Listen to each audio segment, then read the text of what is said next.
Hey YouTube, Lizzie B here. Still have my old camera, as you can see by this video. Still in the process of getting my newer camera fixed, so hopefully that'll be soon. But that's neither here nor there. Let's talk about what this video is. Today I have a special guest. She's gonna go by the name of Sister X for this video. And Sister X is on Skype with me today. Say hi, Sister X. Hello, everyone. All right, so today me and Sister X will be talking about bullying and feminine rivalry within the congregation, which is something that Sister X has a lot of experience with. So my question for you is, how long were you a Jehovah's Witness? 30 years. 30 years, a nice round number. And were you ever a pioneer? No, I did some auxiliary pioneering, but I had never came to the point of being a pioneer. I was striving for that goal. I was under the pioneers. Each one took me under their wing and showed me all sorts of techniques that they specifically like to do, and then they bullied me. At one time, I had to get out of the car and just walk until I could get a ride home because they was in such a bullying mood that I had to get out the car. But I had been taught by each one of the pioneers, and there was quite a few in our congregation, and yeah, I was even bullied by them. So let's talk about that a little bit. How did it start? Well, in the beginning, everybody is very accepting. Uh-huh. Everybody wants you to feel like you're wanted, belonged, and loved. So everyone's going to put their best face on and just give you the kindest, most comfortable feeling you can have. Uh-huh. Now, while you're in training, while you're in the practice of getting all your questions and things getting answered, the pioneers are teaching you what questions the elders want to ask you for to get ready to see if you can be a unbaptized publisher so that you can go out and field service with them. So you're being trained for not just the baptismal questions and for the baptismal, you're being trained for the door-to-door work. So you had to spend a lot of time with them, and that pioneers have a lot of hours. So you get to see a lot of things about them on a personal level, not just in the field work. Okay, so you spent a lot of time with them. And so it started out really nice, right? Everybody was love bombing you, as I mentioned before in other videos. The love bombing is from a term from Hassan's book that I had mentioned before. I'll put the book up in a link.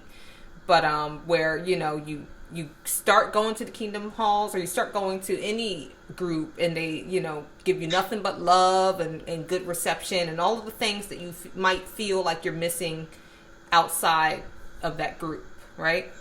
Exactly. So. And I also got to see just publishers.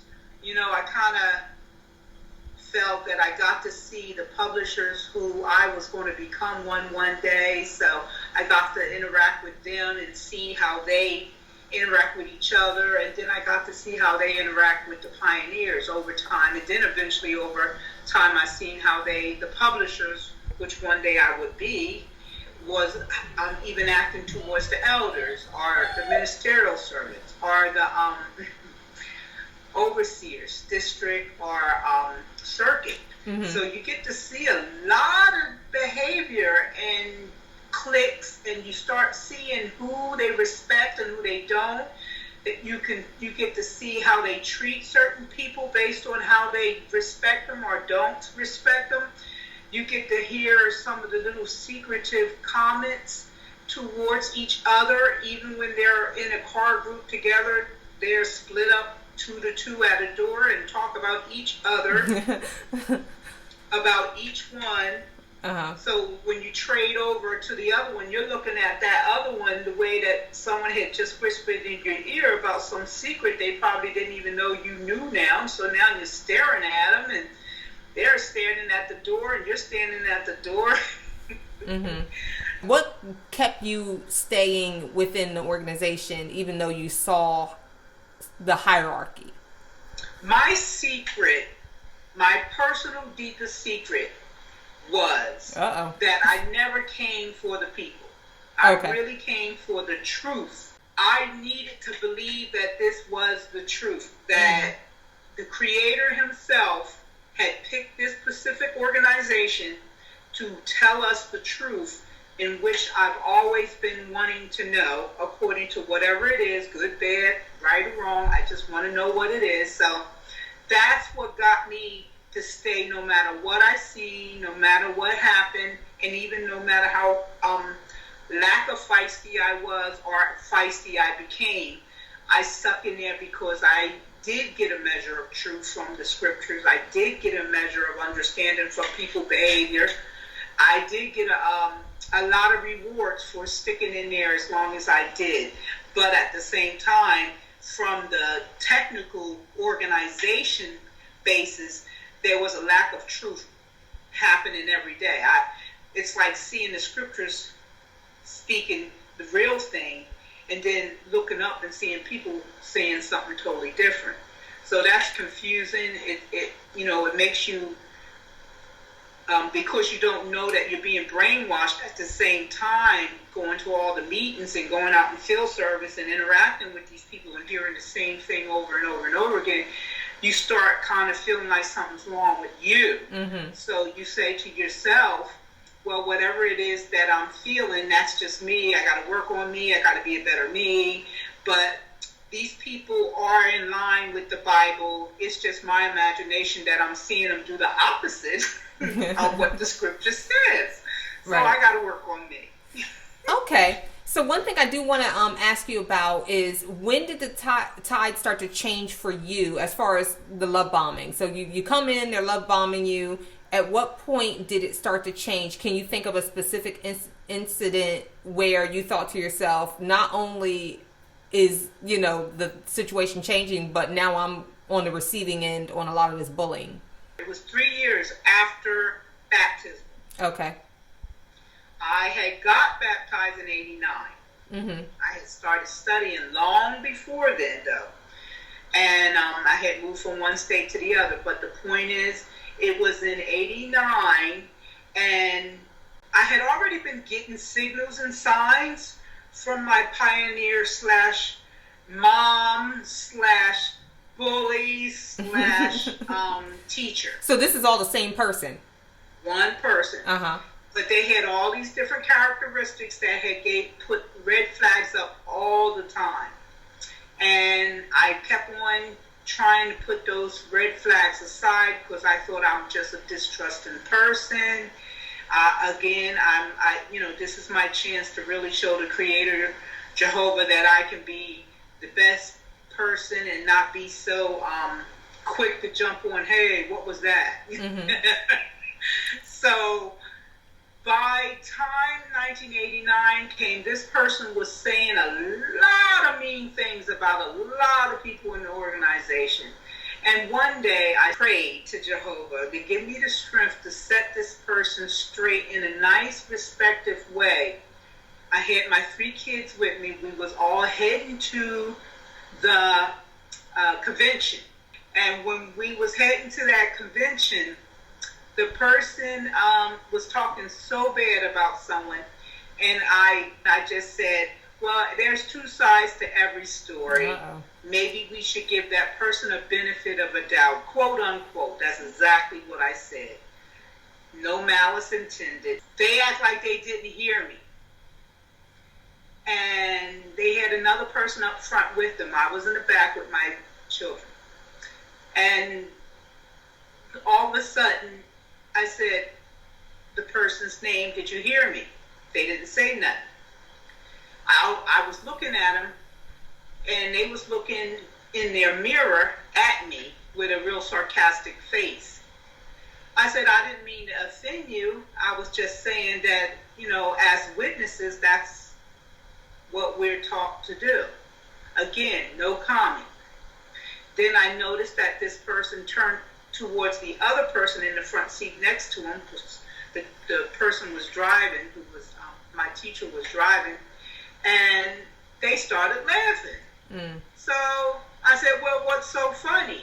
So my pioneer teacher turned up the radio real loud. And that was my definite, okay, this is it. It's time for me to confront this person and let them know I don't want to be around them anymore. Because I've had 100 things similar to this, but this one is what broke the camel's back. This is when the wave changed for me. So this person had a lot of influence in your congregation? Very much so. And why is that? Because they have actually said that. I have a lot of Okay, so but what was their specific status within the congregation? It was a female pioneer. She married a publisher. She just married a brother who had she studied with the brother and then turned him over to a male teacher because she wanted to study with him, but she couldn't because the males have to study with the males, the females have to study with the females. So she turned over to him, but he fell in love with her, and he had let them know that once he become baptized, he will work his way up to marrying her. The person that she married, did he move up within the congregation because of his connection with her? I'm just curious because I don't know. Yes, he became an instant elder. Oh, wow, okay. Mm-hmm. Instant elder. So does that speak a bit to the power that some of the women do have in the congregation? Very much so. Very much so. If you're a pioneer, you're going to marry an elder. If you're a pioneer and you don't marry an elder, it's because your status is in a place where you're getting a lot of attention and you don't want no one in a higher position. But for the most part, most pioneers' objective and goal is to eventually have a husband who is a pioneer. Even if he's not one in the beginning, that's their goal, that he become one. Now, any of them that say, honey, I'm not going there, those women have to either suck it up and deal with it or just stay in the limelight and enjoy it. Because some of them actually don't want elders.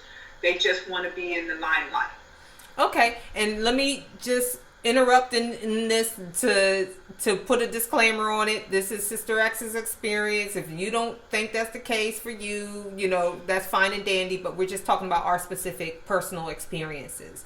So in our specific congregation. Exactly. Okay, so one thing about the bullying, do you think that it's kind of an environment where bullying is encouraged? Very much so. Okay. Not only bullying, shunning, isolating, and downgrading a person's image. Can you give me an example of like a situation that you were in that was like very surprising, that was a bullying type of situation? I remember a particular incident happened where me and another sister was getting ready for an outdoor barbecue at her house. She needed some tents, so I gave her two of mine that I had that I would usually use to cover my head at the conventions. So they was very big, and we had the pipes and the string. So I gave them both to her. Nice, expensive price. I shouldn't put that out there, but it was a nice price. Okay. And I gave them to her for the party. So I stayed and helped her with the food and the drinks and putting them on the tables and getting everything ready. And then eventually the guests started coming. Now, for me, this particular sister was someone I looked up to because they had a very sophisticated personality. So I kind of even looked up to her because she just was very sweet, very educated, very down to earth. So I just liked her. And so we're getting everything together, and then the guests started coming, and then she wants to play this word associate game. And a few You said you said a word association game? A word association game where she'll say some words and everyone will associate something with it. Now, this was a game that they had played before. I didn't know this. I had never heard of this game. Didn't even know how to play it. She was trying to help me understand how to play it. So, as she say a word, you associate certain people or behaviors to that word. Green, well, grass, trees. You would just keep going. Everybody keeps going. Well, she was saying things like new to the organization, and then everybody start coming up with things. And they would just say things, and I would laugh and try and throw something in there. And then she says, and Sister X, smile, lot, nice, down to earth. And she say, stupid. Oh, wow. And I was like, what? No, my brain didn't hear that. She didn't say stupid. Right. Then they would get back to something else, and they didn't say nothing, almost like they were scared. I didn't even pick up on that right away, but I noticed nobody, was going to say or anything or disrupt and say, ma'am, or sister, you shouldn't have said that. None of that. They just giggled and laughed, and then she would start talking about single, and then she would make a negative comment about being a single person, and it was very specific to me. So at some point, I think after the 5th name she had called me, I stopped and looked at her because everybody was really laughing, like, why haven't you stopped her? And I said, sister, are you being mean? Are you being mean to me? And she looked at me and she put her hand on my shoulder and said, oh, don't be getting all upset, and walked away. And I said, wait a minute. I just got bullied. And not only that, it was a clique at the same time because the group was in on it and I wasn't. Right. So they saw this coming with the game. What? Maybe this game was something that they've done before or something. Oh, yeah, they have. That's what I didn't know. Yeah. I didn't know this was a format that they have done to others, and that this is actually a regular thing to do to people, and they have been practicing this behavior long before I got there. Mm-hmm. I think they count on the fact that it's a religion that teaches people to be subservient, that teaches people that, to any kind of objection to, certain behaviors is, oh, you shouldn't question anything. You're not allowed to challenge anyone, that kind of thing. So when people engage in behaviors like this where they bully others, it's hard if they have a certain status within the congregation, which I'm assuming this woman must have had, right? What was she, a pioneer? She had been a pioneer for years, yes. Okay, so there's that hierarchy. She was not a pioneer at the time. Okay. She had stopped being a pioneer, but she was one a long time, so I guess for her, she had really got a calling. She had got a clique. She had got a group of people who was she was their number one fan, and so those people followed her around like little doggies. Okay. So there's that. So there's a certain hierarchy, and I take it that it didn't take you very long to kind of understand that hierarchy.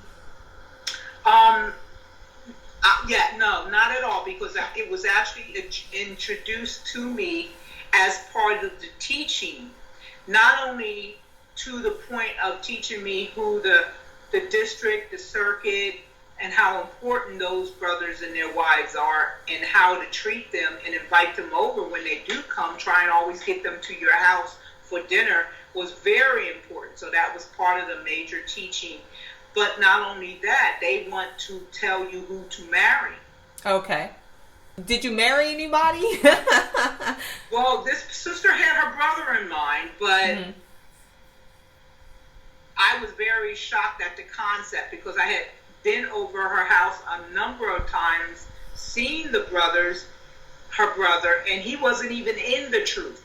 Oh, wow. Okay. So why? Yeah. It makes sense to me. That's interesting. Well, they had a plan. Uh-huh. Again, I didn't, of course, you know, you're the student, they're the teacher, so they're telling you this is what you're going to do. You're going to behave this way, you're going to look this way, your hair is going to be like this, and this is the kind of clothes you're going to wear, because we want you to be able to have somebody who's going to be able to put you in a status, or you can even help them become, and then you will automatically become in a status place. So I thought this person was setting me up for an elder in the congregation. What I found out later was for their brother to have someone who's already in the organization to make them come into the organization. Okay, I see. That's really, really interesting. One question I do have for you is, because I have my own theories about this, but I'm curious as to what you think. Do you feel like the organization makes it easy for people to be bullied inside and outside of the organization? Because I know personally for me, I felt that I had a hard time confronting people, especially people who were my superiors at work and just in general out in the world, because I had been so, I want to say trained, I guess, to always try and, let's take direction and not question things too much. And so I think that kind of led me into a lot of bad situations in the world, because I was always more subservient than I needed to be. So that's my theory on that. But what do you think? I agree very much, because they're teaching you about humility, about Christ and what he went through and how he wants his servants to be, and how he would recognize us by our behavior. Mm-hmm. So a lot of times you're taught to bite your tongue, to humble yourself, to make friends out of enemies, to put a lot more effort into someone who has a negative feeling towards you, or whatever it is. Give them everything you have that makes them soften up. So you're putting in that kind of energy on a day-to-day basis, mm-hmm. with a lot of negative people. And in your mind, you think, well, I accomplished, something today by doing all those nice things to all those enemies and all those people who want to hurt me. But what you don't realize is that eventually that road is going to turn, and you're not going to be using that energy for the people on the outside as much as you're going to be using it for the people on the inside, who's doing it even worse than the people on the outside. Now, I want to talk a little bit about shunning. Have you ever had the experience at all of being shunned? Yes, very much so. Matter of fact, for years I was being shunned and didn't know it. I can tell you how it started. In other words, I was invited to barbecues and house get-togethers and going out, and all of a sudden it all stopped. Almost like Monday you go to work, and then the next Monday you're fired. You didn't even know it. So let's talk about that. Can you give me a specific incident where you realized that you were being shunned, and then how did you feel? Well, to be honest, I never knew that's what it was until after the fact. It was much later on, years later, that I realized that this was even a word, shunning. So no one taught me that. My teacher never mentioned the word shunning. If we even came across it, it was never brought up. So only word I remember was disfellowship. And so when they started cutting me off of all the kind things they used to do, like if I needed something, somebody would say, hey, let's ask everybody if anybody got any extra ones. Maybe we can come together, or she can make payments or something, like a bunk bed for the kids. And I would make a payment until it's all paid up, and they would give it to me, and the brothers would bring it. All that stopped. Say everything stopped. All the kindness. I can remember even a sister who used to have me come over, in the kindness of her heart, have me and my children come over and pick their weeds out of their garden. Wait a minute. You said out of the kindness of her heart. Okay. People to clean up their yard. Mm-hmm. And then we get the kids in their swimming pool. And we would go with, when they would have a usual once a month gathering at their house out in the backyard. And one day, when I was thinking, oh boy, at least I can look forward to that, and I asked, and she said I was no longer invited. Oh, wow. How did she say it? Like, what, that was it? No, she helped me to appreciate, is what they always say. I'm helping you to appreciate that this would be a very uncomfortable situation for you and the people in the organization at this time. Okay, and where did this come from? Do you know where the shunning came from? It started once I had told my original first teacher that I didn't want them to be my teacher anymore, that I was going to look for another teacher, and that's when it all started to change, literally from daylight to nighttime. And it never stopped, almost for at least 10 to 15 years. Wow. So you were baptized, but being shunned. 3 years afterwards. 3 years. It started 3 years afterwards. It started 3 years afterwards and kept going for 15 years. You were still studying, even though you were baptized. You were still studying with the bully sister. I was studying with that person up until 1989. But because this person wasn't teaching me the Pacific Paradise book, and there's another book you have to study before you get baptized. Well, she didn't finish those two books. Eventually, one of the brothers got wind to the books not being fully done, and they said she has to finish it even after I was finished. And even after I was baptized, I officially had to still finish those two books. I see. Okay, so that's how that was the case. So, and when we talk about shunning, we're talking about, that the concept of being shunned as opposed to disfellowship. Disfellowship is when they make the official announcement. But Sister X was being shunned long before being disfellowshipped or anything, like I that. can remember going to I was by myself, my kids wasn't with me, because by then I had stopped letting them come a lot, because I didn't want them to see some of the things that these people was doing to me, because I didn't know what kind of effect it would have on them. So a lot of times I would let them stay home, which they was very happy to do. So I remember going to one of our conventions or either assembly, and I was in a bus, which I didn't want to go, but somebody had convinced me to do that. And I can remember one time I almost tripped as I was getting off the bus, preparing to walk down the steps to get off the bus. And as I went to trip, the brother looked at me and moved out the way as to say, whatever, go ahead and fall. I'm not going to help you. That's really what he was saying. I'm not going to help you. Oh, wow. So, and these are the things that started happening little by little, and no one gave me no warning. I didn't see where it was coming from.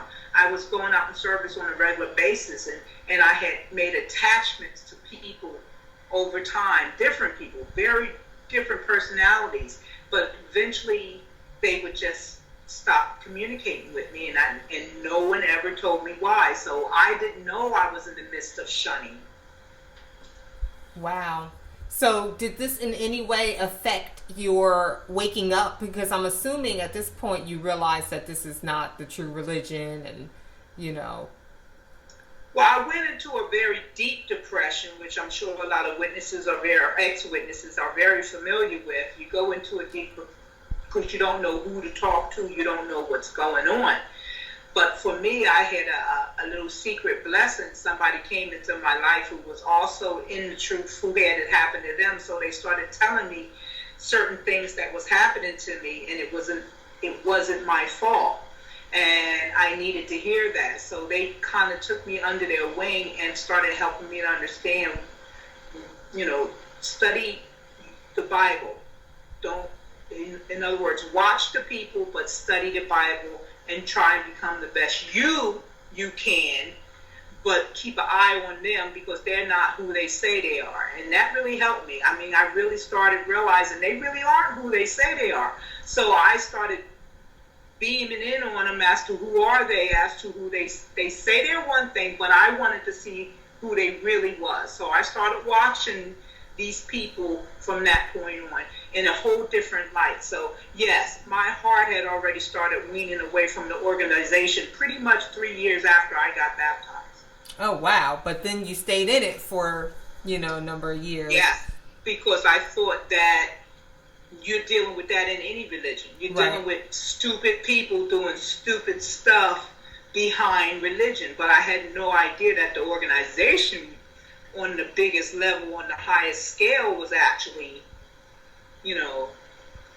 backing this up and doing the same thing themselves. Yeah, and so that's interesting. So it's kind of like you experience on a social level how they were going against the Bible, but waking up for you meant realizing that the religion itself was false teachings. Right. Okay. And enjoying false teaching. Right. I do want to ask you, is there anything that you wish someone would have said to you at the time that you were experiencing a lot of these things? I know you said there was a sister that was very supportive and kind of clued you into the fact that these people who were not who they said they are. But is there any message that you would like to send to anybody as that might be studying with the Jehovah's Witnesses, or anybody that's in the organization that's kind of depressed? Yes. Trust your gut. Trust your instinct. That's a God-given gift to you. It doesn't matter if you are around a lot of people who seem like they got their act together, and you may think you don't, or even the other way around. Trust your gut. Trust your instinct.